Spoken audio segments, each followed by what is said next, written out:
সীমান্ত পরিস্থিতির খবরাখবর জানাবো। চাঁপাইনবাবগঞ্জের শিবগঞ্জ উপজেলার চৌকা সীমান্তে দুই দেশের নাগরিকদের মধ্যে শনিবার দিনভর ধাওয়া পাল্টা ধাওয়া ও সংঘর্ষের পর সকালে পরিস্থিতি শান্ত রয়েছে।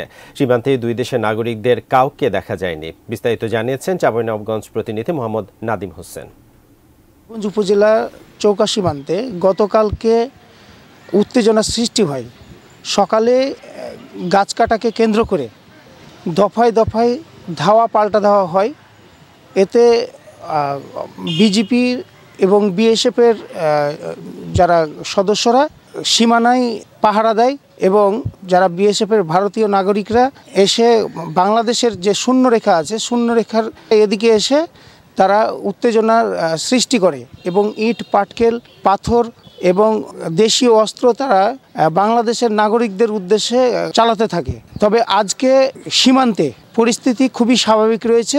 তবে দুই দেশের নাগরিককে সীমান্তের আশেপাশে দেখা যায়নি। বিজিপি তাদের নির্দিষ্ট জায়গায় টহল দিচ্ছে এবং বিএসএফ তাদের নির্দিষ্ট জায়গায় টহল দিতে দেখা গিয়েছে। তবে এখন পর্যন্ত সীমান্তের পরিস্থিতি খুব স্বাভাবিক রয়েছে।